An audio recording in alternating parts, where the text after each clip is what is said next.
Obrolan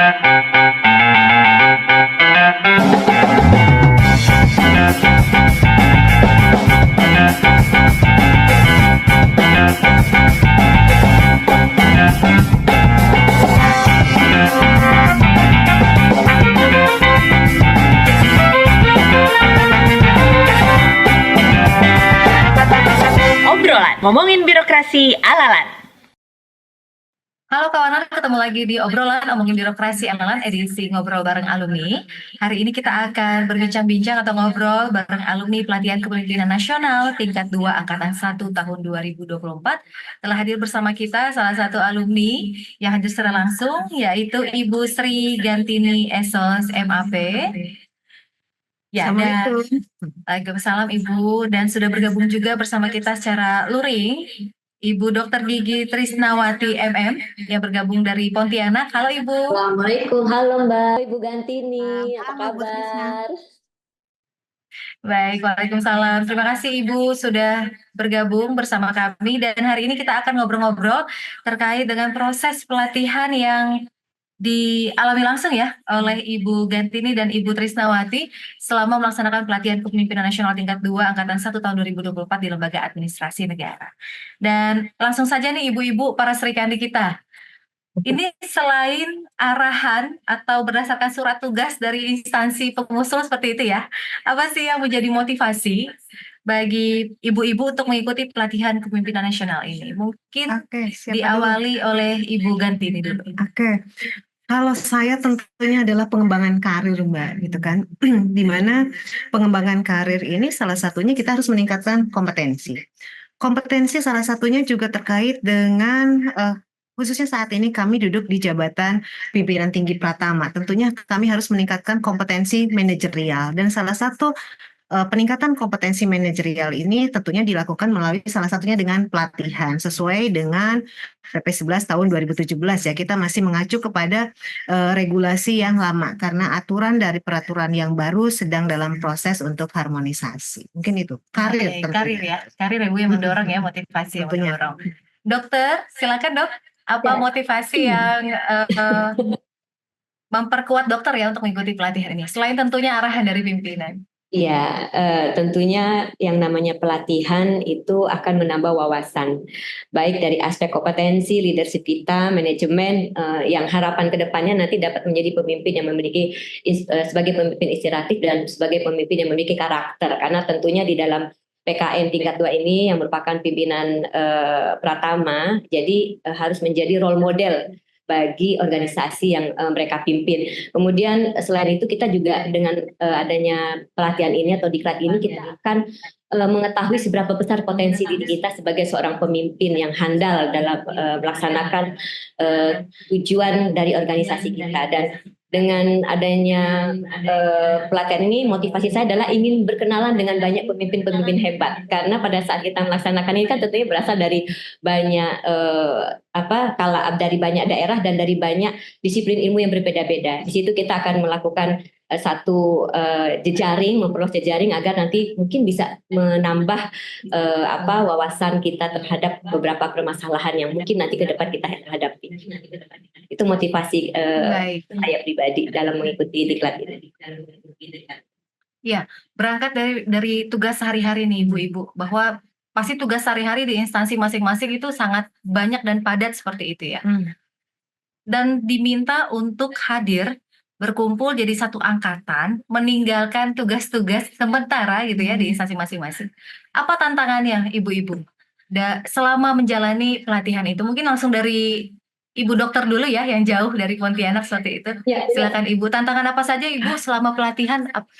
Terlebih Ibu kan dari Pontianak nih Bu, di sana juga pasti banyak tugas-tugas yang ditinggalkan. Benar sekali Mbak. Jadi dalam mengikuti pelatihan pendidikan kepemimpinan ini memang tantangan terbesar adalah terkait dengan manajemen waktu, ya, manajemen waktu, karena kami peserta pelatihan selain harus juga menyelesaikan tugas-tugas yang diberikan selama kita pelatihan, juga tetap melaksanakan tugas utama kita sebagai pimpinan di organisasi, ya. Kalau kami pribadi ada sebagai kepala dinas, yang tentunya ini tidak bisa juga kita tinggalkan, karena dalam pendidikan dan pelatihan yang dilaksanakan ini memang ada mekanisme, yaitu on campus dan off campus. Nah, pada saat on campus kita juga tidak bisa meninggalkan beberapa tugas-tugas yang menjadi tugas utama kita di daerah. Terlebih mungkin teman-teman yang di kementerian lebih sulit lagi itu, karena mereka membagi waktu nih, lari sana lari sini. Jadi kayak harus memang tantangan terbesar, kita harus bisa memanage waktu dengan baik, disiplin, sehingga semua tugas baik itu yang diberikan oleh LAN saat kita melaksanakan pelatihan maupun yang tugas utama kita sebagai pemimpin di organisasi kita. Ibu Gentini sendiri, Bu, ini saya dapat bocoran ya dari teman-teman bahwa Ibu ini adalah ketua angkatan pada pelatihan kali ini dan juga menjadi peserta terbaik pertama ya, Bu. Dokter itu Dokter Trisnawati malah terbaik ketiga ya, Ibu? Iya. Jadi cukup banyaknya, ada beberapa Sri Kandi Ibu yang terbaik seperti itu ya, termasuk juga ibu-ibu. Nah, tantangannya ini kan semakin banyak nih, Bu. Ketua angkatan juga, lalu mengurusi tugas-tugas di instansi. Nah, selain itu, Bu, apa tantangan terbesarnya selama mengikuti pelatihan ini? Oke, mungkin pada dasarnya sama ya dengan Bu Trisna ya. Kami itu adalah manajemen waktu dan komitmen, gitu ya. Manajemen waktu dan komitmen, karena mungkin kalau teman-teman di daerah itu saat on campus itu betul-betul ada hanya mengikuti pelatihan saja, ada di LAN. Sementara kami yang di pusat itu tadi Bu Trisna sampaikan, kita mungkin bisa pontang-panting ya terkait dengan hal tersebut. Tetapi bagaimana kita memanage waktu kita ini, tentunya kita juga perlu adanya komunikasi dengan pimpinan gitu ya, terkait dengan pelaksanaan pelatihan tersebut. Kita komunikasikan dengan pimpinan bagaimana tujuan dari pelatihan ini, target apa yang harus dicapai, bagaimana proses pelaksanaannya, bahwa kita itu ada on dan off. Saat on itu jangka waktunya berapa lama? Sebetulnya jadwal itu sudah ada dari LAN.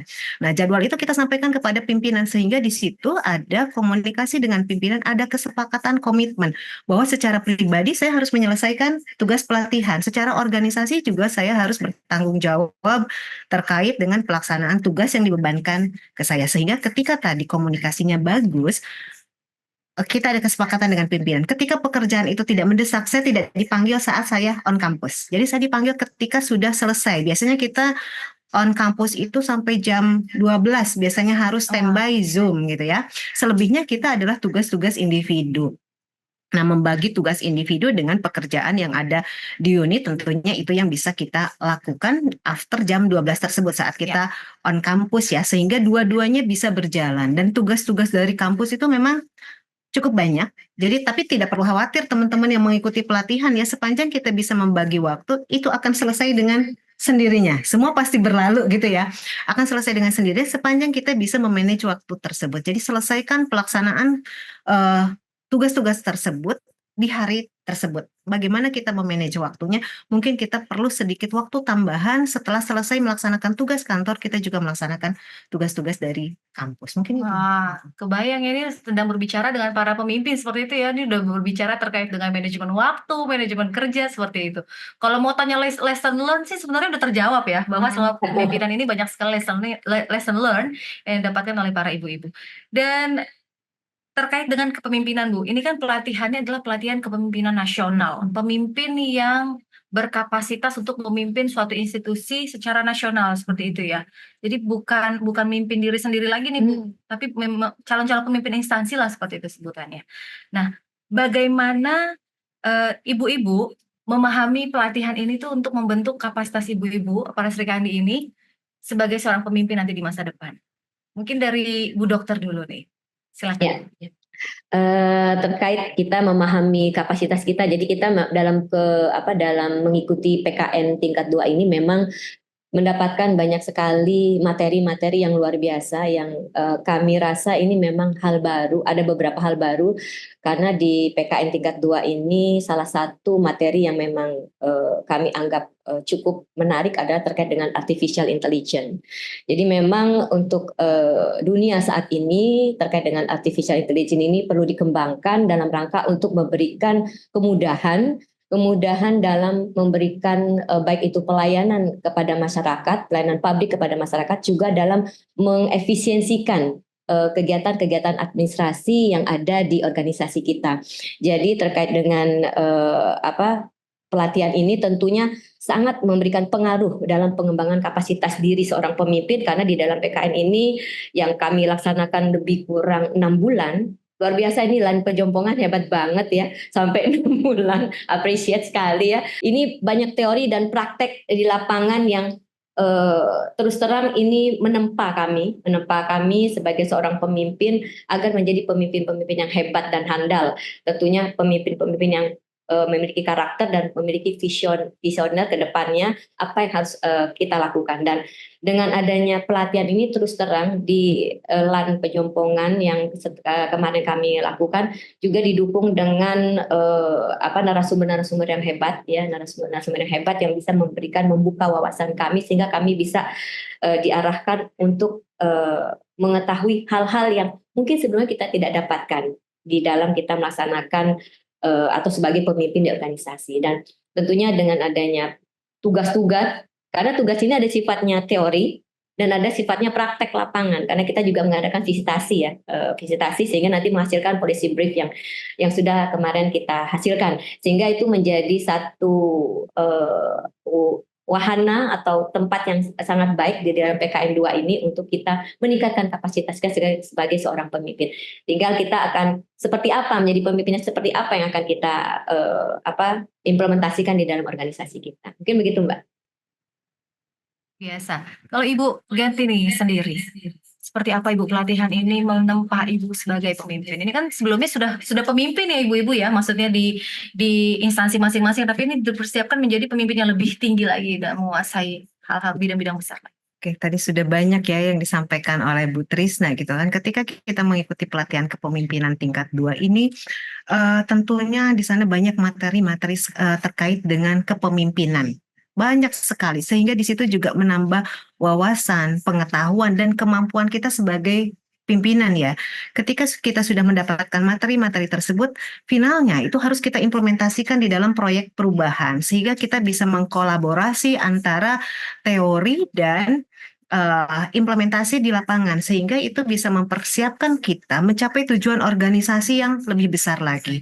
Mengenali permasalahan yang ada di dalam organisasi, bagaimana cara menyelesaikan permasalahan dengan efektif, efisien, dan inovatif tentunya. Dan inovatif di sini tentunya harus berkelanjutan. Itu yang kita rasakan dari adanya pelatihan kepemimpinan tingkat 2. Jadi sangat membentuk karakter kita sebagai pemimpin sebetulnya, bagaimana kita menggerakkan tim, bagaimana kita berkolaborasi dengan orang lain, itu kita ditempa saat kita melakukan pelatihan kepemimpinan tersebut.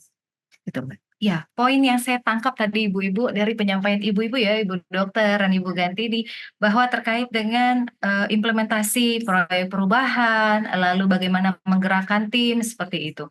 Dan ini kan Ibu-ibu sudah menjadi alumni. Proyek perubahannya diimplementasikan di instansi atau institusi asal masing-masing. Nah, seperti apa? Apakah sudah ada nih Bu perubahan nyata yang terdapat di instansi Ibu-ibu? Mungkin kita mulai dari Ibu Ganti dulu ya, yang terdekat ini seperti Siap. Silakan Ibu. Baik, terima kasih. Ya, tentunya proyek perubahan itu harus kita implementasikan. Bagaimana agar proyek perubahan ini dapat diimplementasikan? Tentunya saat kita melakukan proyek perubahan, lihatlah permasalahan yang ada di dalam unit organisasi kita. Sehingga ketika kita membuat proyek perubahan ini akan berdampak kepada kinerja organisasi. Ketika berdampak kepada kinerja organisasi, tentunya ini akan menjadikan proyek perubahan yang berkelanjutan. Nah, saat kita menyusun proyek perubahan, kita juga lihat perubahan-perubahan regulasi yang ada sehingga kita bisa melakukan sesuai dengan perkembangan yang ada agar proyek perubahan tersebut dapat berkelanjutan. Contohnya punya saya, alhamdulillah sih berkelanjutan punya saya, alhamdulillah dan sudah ada peningkatan saat ini. Saat itu saya mengambil proyek perubahan reformulasi pengukuran indeks profesionalitas ASN, di mana saat itu mungkin untuk indeks profesionalitas sendiri nilainya rendah gitu ya. Nah, setelah diimplementasikan proyek perubahan adanya reformulasi tersebut, saat ini secara nasional untuk nilai indeks profesionalitas ASN sudah meningkat. Memang sangat berpengaruh ya Bu langsung ya.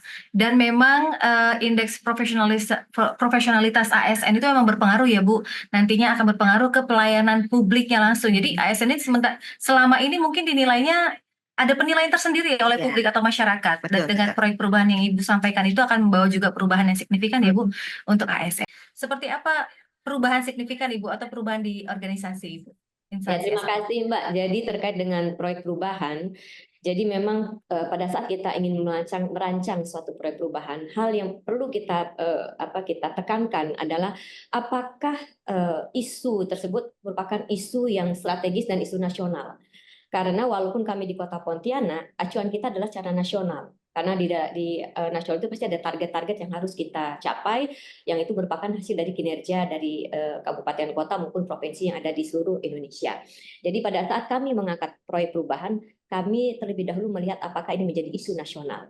Nah, yang kedua, setelah mengetahui apakah itu isu nasional atau tidak, maka kita harus mengetahui secara detail kondisi saat ini. Jadi kondisi saat ini seperti apa dan kondisi yang akan kita harapkan. Sehingga kita dalam melakukan intervensi ini sesuai dengan kebutuhan dan kondisi yang ada di daerah kita. Kemudian setelah kita melakukan agar ini proper berkelanjutan, tentunya harus ada komitmen dari semua anggota organisasi bahwa proyek perubahan ini memang sangat penting dan dapat mendukung tujuan organisasi, bahkan tujuan dari pemerintah kota, bahkan tujuan dari Republik Indonesia sendiri terkait dengan proyek perubahan yang kita angkat. Karena kebetulan kami Dinas Sosial Kota Pontianak mengangkat tentang penanganan kemiskinan, penanganan masalah kemiskinan secara integrasi ekoprogram. Kemudian yang keempat, agar proyek perubahan ini bisa berkelanjutan, maka dukungan dan komitmen kepala daerah menjadi hal yang sangat penting. Karena ini terkait dengan adanya kebijakan, kemudian adanya ketersediaan anggaran, maupun sarana prasarana pendukung lainnya. Kemudian karena ini ekoprogram, penanganan kemiskinan, bahwa penanganan kemiskinan ini bukan merupakan tugas dari Dinas Sosial sendiri, tapi merupakan tugas dari banyak kementerian. Kita ketahui bahwa penanganan kemiskinan itu memang sebagian besar leading sektornya di Kementerian Sosial. Namun tidak menutup kemungkinan bahwa bantuan-bantuan sosial yang ada itu juga ditangani oleh beberapa kementerian seperti Kementerian Pendidikan, Kementerian Kesehatan, Kementerian Koperasi Perdagangan ya dan lain sebagainya. Jadi kita harus melakukan koordinasi dan kolaborasi antar perangkat daerah dan ini ada bentuk komitmennya. Kemudian tentunya agar ini berkelanjutan tidak lupa kita membuat payung hukum agar pelaksanaan ini bisa aman. Dan perlu kami sampaikan di sini bahwa proyek perubahan kami yang mengangkat tema tentang penanganan kemiskinan di Kota Pontianak melalui integrasi ekoprogram ini sudah mendapatkan apresiasi. Kemarin kebetulan kami juga secara langsung dipanggil oleh BPKP perwakilan Provinsi Kalimantan Barat untuk menyampaikan ternyata BPKP ini di Provinsi Kalimantan Barat mendapat juga amanah dari BPKP Pusat terkait dengan digitalisasi mengenai data kemiskinan di Kota Pontianak. Kami sebagai salah satu uji petik sampling terkait dengan pelaksanaan data kemiskinan. Dan alhamdulillah dengan adanya proyek perubahan ini salah satu alat kerja kami adalah dengan membuat aplikasi atau membangun aplikasi data masyarakat miskin terintegrasi di mana tujuan dari aplikasi ini adalah untuk mempermudah verifikasi dan validasi data masyarakat miskin yang sudah ada, baik sumber datanya itu dari nasional maupun sumber data yang kita dapatkan dari lingkup pemerintah daerah. Dan perlu diketahui bahwa dari hasil verifikasi validasi yang kami lakukan, ternyata data yang diberikan given kepada kami pemerintah kota setelah dilakukan verifikasi, maka diketemukan adanya masyarakat yang tidak miskin. Nah, tapi masuk dalam pendataan tersebut sehingga bantuan sosialnya itu menjadi tidak tepat sasaran. Nah, karena tujuan dari proyek perubahan kami ini adalah kami memiliki data masyarakat miskin yang valid, yang up to date dan bisa dipertanggungjawabkan atau akuntabel. Sehingga dalam pemberian bantuan sosial ini kita tepat sasaran. Karena diketahui kenapa kami mengangkat proyek perubahan ini masalah terkait dengan bantuan sosial yang tidak tepat sasaran, karena memang masih adanya keluhan-keluhan masyarakat kepada kami dinas sosial bahwa mereka ini miskin, tapi kenapa mereka tidak dapat bantuan. Nah, oleh karena itu perlu adanya satu upaya untuk memverifikasi dan validasi terkait dengan data-data sasaran, baik itu program PKH, BPNT, PBI, kemudian program-program bantuan sosial lain yang harus kita lihat kembali, kita ulang kembali verifikasi validasi datanya sehingga akan didapatkan hasil bahwa ini loh masyarakat yang memang benar-benar sesuai dengan kriteria kemiskinan Kementerian Sosial, bahwa dia yang layak untuk kita kategorikan sebagai kategori masyarakat miskin. Karena untuk kategori masyarakat miskin ini juga ada banyak. Dia ada miskin ekstrim, ada hampir miskin, ada rentan miskin, dan ada suka miskin. Jadi ada orang yang suka banget dibilang Masih miskin. di Bandung Ada ya? istilah baru ya Bu ya.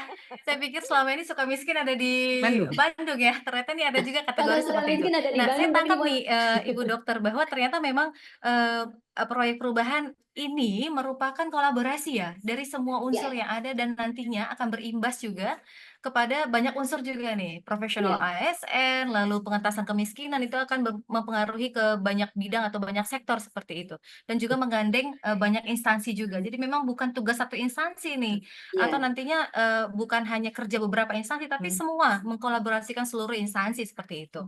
Nah, kembali lagi nih Ibu-ibu terkait dengan pelatihan yang selama ini dijalani di LAN seperti itu. Saya ingin bertanya secara alumni, dari kacamata alumni seperti itu ya. Materi atau sesi apa sih Ibu-ibu yang sangat disukai? Karena ini kan orang dengar pelatihan itu kan berat seperti itu ya. Wah, pelatihan tuh belajar serius, apalagi pelatihan kepemimpinan nasional tingkat 2 nih sudah tinggi seperti itu ya. Secara nasional pula seperti itu. Materi apa Ibu yang paling disuka? Mungkin Ibu Genti nih. Oke, kalau saya mungkin entah berbeda apa enggak dengan Bu Trisna nanti ya. Materi sesi yang paling saya sukai khususnya itu adalah sesi ketika kita visitasi dan penyusunan proyek perubahan. Karena di sana banyak penugasan ya, Bu? pengalaman iya, Malah penugasan yang paling disukai ya. iya, gitu kan. Visitasi. Karena itu ada seni-seni tersendiri ketika kita melaksanakan proyek perubahan tersebut. Sesi visitasi kenapa menjadi bagian yang paling menyenangkan? Karena ketika kami itu pembelajarannya kan memang on off saat itu ya. Nah, ketika visitasi itu kita berangkat bersama, di mana sesi visitasi tersebut kita akan menggabungkan antara teori dan praktek. Di situ juga kami harus memberikan rekomendasi kepada stakeholder. Jadi di situ kita harus bekerja bersama-sama, kolaborasi dengan semua anggota tim. Di situ kita sudah melepaskan si A jabatannya apa, si B jabatannya apa, dia instansi pusat, instansi daerah, semua bergabung menjadi satu dan semua memiliki peran untuk menyelesaikan penugasan yang ada di sana, sehingga rasa kekeluargaannya itu sangat terasa, sehingga kami mempunyai julukan-julukan baru di angkatan kami. Kebetulan angkatan kami itu mungkin kalau saya rasakan seru ya, Diklat PIM paling seru sepanjang saya menduduki jabatan struktural adalah Diklat PIM tingkat 2. Paling seru kenapa? Karena di situ mungkin entah saya angkatan lain seperti apa. Kita ada julukannya Yang Mulia, ada Cikgu. Itu karena kekeluargaan gitu kan. Karena kekeluargaan yang kita rasakan saat kita menyusun laporan untuk visitasi. Di situ juga ada polis brief yang harus kita selesaikan dalam jangka waktu yang sesingkat-singkatnya. Tetapi sesingkat-singkatnya itu menurut kami itu adalah hal yang menyenangkan karena memang kita bekerja bersama-sama dan outputnya itu untuk penilaian bersama, sehingga motivasinya adalah sama, memberikan yang terbaik, mengkolaborasikan antara teori dengan praktek untuk memberikan rekomendasi yang terbaik. Terus yang kedua terkait dengan proyek perubahan. Kenapa di situ juga sesi yang menyenangkan? Karena proyek perubahan itu perlu tips dan trik, ya kan? Karena saat kita menyusun proyek perubahan, belum tentu kita memiliki anggaran. Bagaimana cara kita meyakinkan orang? Bagaimana cara kita meyakinkan, iya, dengan pimpinan? Belum tentu pimpinan mendukung apa yang sudah akan kita lakukan. Bagaimana kita meyakinkan juga terkait dengan tim agile, tim efektif yang harus kita laksanakan, karena mereka harus mendukung kita. Kita tidak akan berhasil tanpa dukungan Jadi saling tim sharing ya, agile. Bu? Iya, saling Iya, sharing ya. strategi komunikasi di situ sangat penting. Bagaimana cara meyakinkan tadi stakeholder kan, karena bukan hanya unit kita saja, bukan hanya instansi kita saja, tetapi berbagai kementerian dan lembaga. Dan ya itu yang paling menyenangkan saat kita harus mencari dukungan. Itu adalah pengalaman yang maksud saya adalah pengalaman yang menarik Menarik. karena kita harus menyisipkan di antara kegiatan-kegiatan yang ada. Jadi jangan dibayangkan proyek perubahan itu adalah membutuhkan anggaran yang besar, sulit untuk mengimplementasikannya. Ketika kita mampu untuk berkolaborasi, tanpa anggaran pun proyek perubahan itu bisa dapat dijalankan. Sepanjang itu mendukung dari kinerja organisasi. Baik, luar biasa. Baik, Ibu Dokter silakan materi atau sesi apa yang paling berkesan menurut Ibu?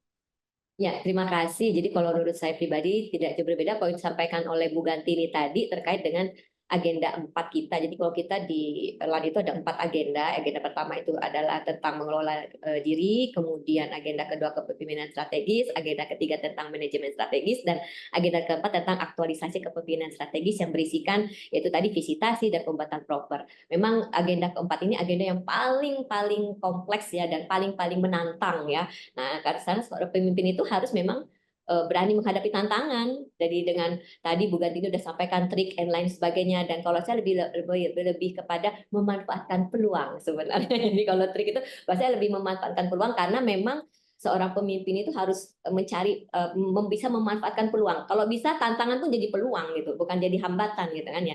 Namun dari sekian agenda, 4 agenda tersebut, selain yang tadi agenda keempat yaitu aktualisasi, karena kita jalan-jalan ya Bu Gantini, tapi bukan jalan-jalan dalam kategori jalan-jalan enak gitu ya. Kita jalan-jalan belajar, kita jalan-jalan dalam rangka untuk assessment ya. Jadi mengassessment, melakukan penilaian, dan nanti akan memberikan rekomendasi tidak mudah. Karena itu harus ada keberanian dalam kita menyampaikan kondisi daerah yang kita datengin gitu loh. Karena nanti ada policy brief itu tadi yang rekomendasinya misalnya harus memperbaiki apa, dan itu kalau bisa kan secara nasional ya kita sampaikan sampai ke kementerian. Namun ada yang materi yang memang tadi saya sampaikan menarik saya karena memang hal yang baru, yaitu terkait dengan kepemimpinan strategi atau strategic leadership. Karena di dalam strategic leadership ini kita tahu bahwa kita sekarang sudah seorang pemimpin. Kita perlu mengembangkan potensi-potensi kepemimpinan yang sudah ada pada diri kita, dan kita coba untuk mengembangkan itu di dalam kehidupan sehari-hari. Dengan adanya materi tentang kepemimpinan strategik ini atau strategic leadership, kami mendapatkan wawasan tentang apa itu kepemimpinan digital, apa itu tentang kepemimpinan kewirausahaan. Karena memang di zaman sekarang, era sekarang, kita ini harus sudah mengalami perubahan. Kita harus bisa adaptasi terhadap perubahan-perubahan yang terjadi. Nah, ini menjadi salah satu tantangan bagi saya pribadi, bagaimana mentransfer materi-materi yang sudah kami terima di dalam pendidikan kepada tim kami. Karena kita punya tim efektif sekarang ini. Nah, dengan adanya pelatihan ini, kita juga sekarang tim efektif kita jalan terus ya Bu Gantini ya. Dan tidak stop di situ. Kami terus nih tim efektif kami terkait dengan proper masih ada berjalan sampai dengan sekarang. Dan alhamdulillah ini malah jadi ajang kita nih untuk membahas tidak hanya masalah proper, tapi juga membahas masalah-masalah lain dengan tim efektif yang sudah kita bentuk sebelumnya. Dan di dalam materi strategic leadership juga ada organisasi pembelajaran. Jadi kita juga membelajar itu bagaimana membuat organisasi ini lebih hidup, lebih memiliki motivasi, lebih memiliki semangat untuk bisa memberikan terbaik kepada masyarakat. Mungkin itu dari saya. Selain tadi yang sudah disampaikan Bu Gantini, memang itu menjadi salah satu materi yang cukup membawa kenangan ya Bu ya. Kalau Bu Gantini ke Pangkal Pinang, kalau saya ke Lampung, jadi beda suasananya. Beda suasana, beda rekomendasi. Iya. Iya. Tadi saya tangkap Ibu terkait dengan policy brief yang harus disusun dengan cepat, tapi juga berdampak secara nasional seperti itu ya. Mungkin dapat diceritakan sedikit Ibu terkait dengan rekomendasi kebijakan dalam policy brief itu yang dihasilkan oleh angkatan Ibu.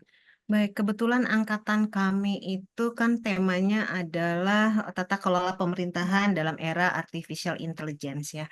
Dan policy brief yang kita angkat kemarin adalah budaya digital di dalam era artificial intelligence, di mana saat kami melakukan penyusunan policy brief itu berangkat dari beberapa permasalahan. Di antaranya adalah rendahnya literasi digital dalam masyarakat Indonesia. Yang kedua adalah lemahnya terkait dengan penegakan hukum bagi pelaku kejahatan digital ya, dan lemahnya bantuan hukum bagi korban kejahatan digital, sehingga rekomendasi kita lebih diarahkan kepada Kementerian Pendidikan dan Kebudayaan, karena harus dimulai dari awal, dimulai dari sejak mereka duduk Pendidikan dasar ya seperti itu betul ya, di Bu, ya. pendidikan dasar, sehingga kita rekomendasi kepada Kementerian Pendidikan dan Kebudayaan, di antaranya adalah mengintegrasikan perkembangan teknologi digital ini ke dalam kurikulum, sehingga yang ada itu akan memperkuat, menumbuhkan literasi digital sejak dini di dalam masyarakat.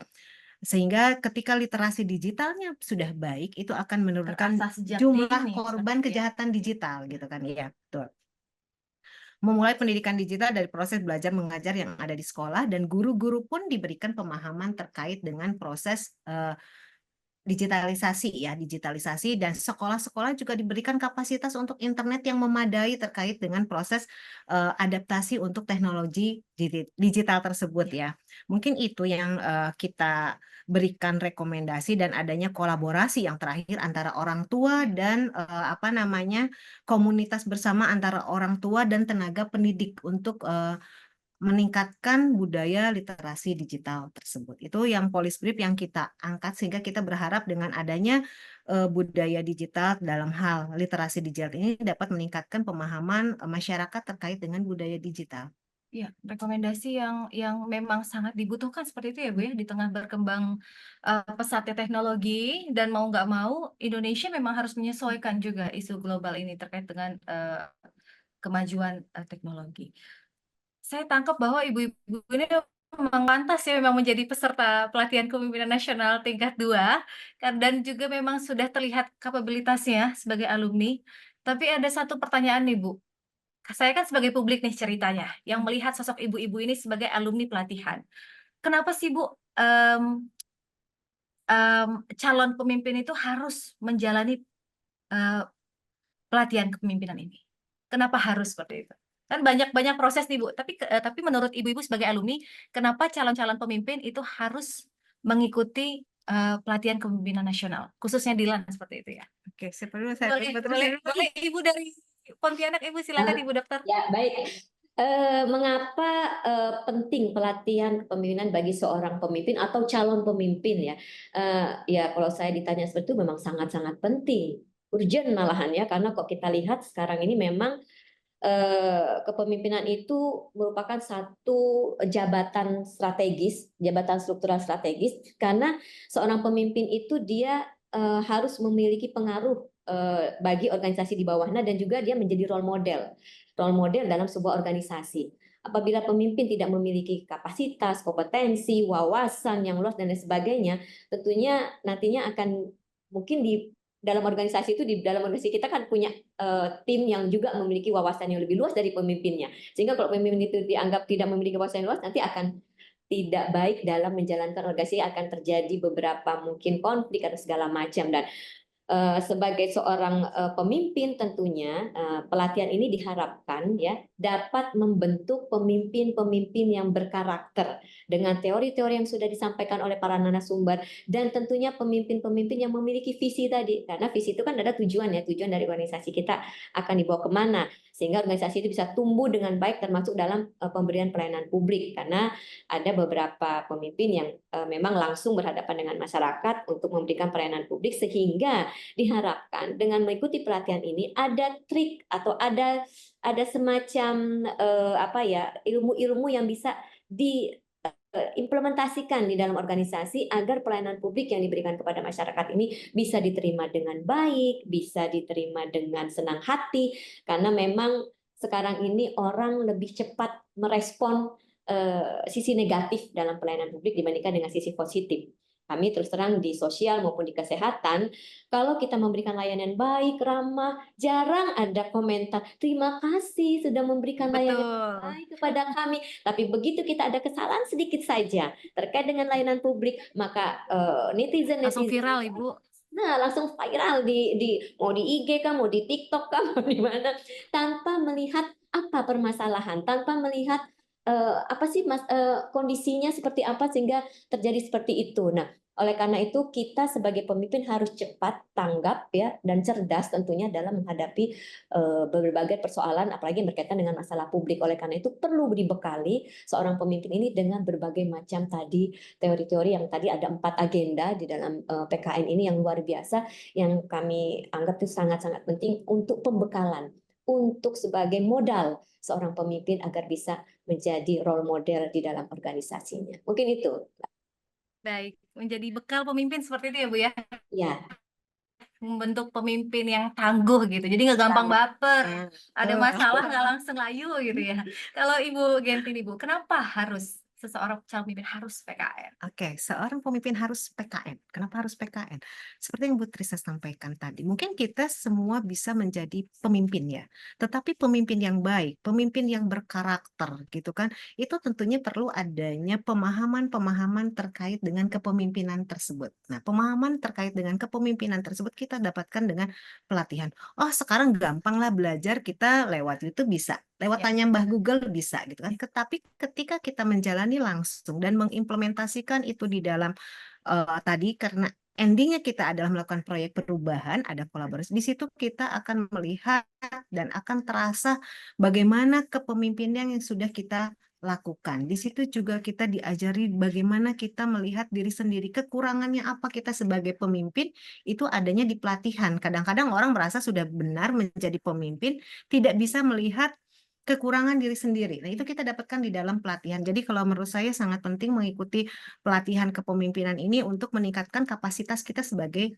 pemimpin. Baik, meningkatkan kapasitas sebagai pemimpin dan juga mendorong pelayanan publik yang lebih Lebih optimal, optimal, seperti itu ya betul. Bu, dan organisasi pemerintahan yang lebih adaptif juga terhadap kemajuan. Ibu, ini pertanyaan terakhir ini Bu, karena kita terbatas waktu Ibu, apa pesan atau motivasi untuk para calon-calon pemimpin muda atau mungkin para peserta PKN yang sedang melalui proses pendidikan? Silakan Ibu Ganti dulu terlebih dahulu. Kalau untuk peserta PKN yang sedang melakukan pendidikan ya, eh apa ya, tetap serius melaksanakan pelatihan tersebut. Semua akan berakhir pada waktunya dan semua akan indah pada waktunya gitu ya. Semua pasti berlalu karena kami diajari di lanjut semua pasti berlalu. Jangan kita menganggap pelatihan itu menjadi beban, Betul. tetapi jalanilah sesuai dengan apa yang kita hadapi saat itu. Kita diminta melaksanakan tugas, kita laksanakan tugas tersebut. Semua akan berakhir dengan sendirinya gitu kan, semua akan terlalui gitu kan ketika kita menjalaninya dengan sungguh-sungguh. Tetapi ketika kita menjalani itu sebagai beban, kenapa saya harus ngerjain tugas, saya kan udah eselon 2. Nah, itu yang akan membuat kita demotivasi. Tetapi ketika kita menjalani itu sebagai bagian dari tadi pelatihan kita menjadi seorang pemimpin, itu akan dirasakan dengan apa namanya, tanpa beban ya. Dan bagi pemimpin-pemimpin muda mungkin ya, pesannya ya, hargai dan perkuat tim Anda. Karena ketika kita menjadi pemimpin, kita tidak akan berhasil sendiri, gitu ya. Seorang pemimpin yang berhasil adalah bagaimana dia bisa memberdayakan orang-orang yang ada di sekitarnya.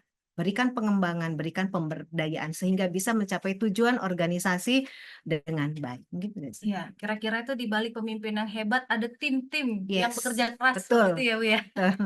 Baik, Ibu Dokter, silahkan Ibu. Apa pesan atau motivasi untuk para pemimpin muda atau mungkin para peserta PKN Ibu yang sedang belajar? Oke, terima kasih Mbak. Jadi pesan, aduh kayak udah ini aja kita ya, udah pengalaman aja ngasih pesan, apa ya pesan atau motivasi bagi pemimpin-pemimpin muda, baik yang sedang melaksanakan PKN maupun yang belum melaksanakan PKN atau sudah melaksanakan PKN ya. Jadi pesan kami yang sudah mendahului ikut PKN, sabar. Jadi harus sabar, harus tenang ya dalam Ini pesan menghadapi ibu-ibu PKN. ya, pesan ibu-ibu. Namanya Sabar. emak-emak ya, ini emak-emak yang pesan. Karena betul kata Bu Ganti ini tadi, semua akan tiba pada waktunya, indah pada akhirnya nanti. Yang jelas tetap disiplin, ya, tetap disiplin, tetap berintegritas. Seorang pemimpin yang baik dia memiliki integritas yang luar biasa. Karena integritas itu mencerminkan beberapa elemen. Jadi pemimpin berintegritas dia pasti memiliki disiplin yang baik, memiliki kejujuran, memiliki kepedulian, dia juga bertanggung jawab, seorang pekerja keras dan tentunya dia tetap sederhana dalam kondisi kepemimpinannya. Sehingga dengan pemimpin yang berintegritas ini tentunya akan menjadi modal ya, modal bagi seseorang dalam menjalankan tugas dan tanggung jawabnya sebagai seorang pemimpin yang hebat dan handal. Kemudian jangan lupa pada saat kita sedang melaksanakan pendidikan itu harus terus melakukan komunikasi yang baik, baik dengan sesama teman satu angkatan, baik dengan coach atau mentor, baik dengan tim kita, karena itu menjadi modal kita. Komunikasi menjadi modal utama dalam kesuksesan kita menjalankan semua, tidak hanya dalam PKN, tapi juga dalam keseharian kita sebagai seorang pemimpin. Apapun permasalahan yang kita hadapi, kalau dikomunikasikan dengan baik itu bukan masalah, tapi itu menjadi sebuah hal yang mungkin menjadi salah satu salah satu apa ya, kebanggaan kita bisa menyelesaikan persoalan-persoalan dengan komunikasi. Karena kadang-kadang ini lemahnya kita itu di komunikasi. Kita tidak bisa memberikan satu pengantar ataupun satu mekanisme dalam penyelesaian permasalahan sehingga itu tidak terselesaikan dengan baik. Nah, komunikasi ini penting pada teman-teman yang sekarang PKN karena terus terang nanti pada saat selesai PKN juga, sebelum selesai kita juga ada beberapa pekerjaan-pekerjaan kelompok tadi yang disampaikan dan itu memerlukan komunikasi. Jika tidak ada komunikasi nanti saling melempar tanggung jawab. Nah ini kalau melempar tanggung jawab berarti bukan seorang pemimpin yang berintegritas. Dan tolong sebagai seorang pemimpin kita juga tidak boleh takut. Karena pemimpin itu harus memiliki keberanian. Baik keberanian dalam mengambil risiko, baik keberanian dalam memulai untuk membuat satu inovasi. Kalau tidak dimulai, kita tidak akan tahu kapan kita gagal. Jadi pesan kami yang sudah melaksanakan dulu ya, walaupun kita dulu waktu pelatihan Ibu Gantini ya, juga ketir-ketir juga, kayak gimana ya nanti ya, ternyata selesai juga. Gitu ya. Jadi kita memang berani memulai, karena orang yang hebat itu dia akan berani memulai. Kalau tidak memulai, dia tidak akan tahu kapan dia berhasil atau gagal. Mungkin itu saja pesannya, Mbak. Baik, luar biasa nih. Saya merasa tercambuk ya, seperti itu ya. Karena memang seorang pemimpin itu memang harus mampu mengkomunikasikan dan berintegritas seperti itu ya, Ibu. Ini saya ingat satu kalimat ya, Bu, tidak ada permasalahan yang tidak bisa diselesaikan dengan komunikasi yang baik. Dan luar biasa, tidak dipertanyakan ya kenapa Ibu Gantini dan Bu Trisnawati ini bisa menjadi terbaik pertama juga terbaik ketiga dalam pelatihan dan sungguh banyak lesson learn yang saya dapatkan dan semoga juga bisa ditangkap oleh kawan lain yang menyaksikan obrolan pada edisi kali ini. Terima kasih Ibu Gantini sudah hadir bersama kami, sudah menyediakan waktu dan menyempatkan untuk hadir di tengah-tengah kegiatan yang sibuk. Terima kasih juga Ibu Dr. Trisnawati sudah Sama-sama. bergabung bersama kami. Terima kasih Ibu sudah menyediakan waktu juga. Saya berharap kita dapat ngobrol-ngobrol lagi di kesempatan Amin. berikutnya Iya, dan juga sebenarnya kita Mbak bisa kemarin bahas pengennya kalau hari topik-topik Jumat, yang lainnya di kesempatan berikutnya. Saya Mariana Malau, host Bapak Ibu kawan-kawan semua undur diri. Sampai jumpa di tema lainnya. Bye.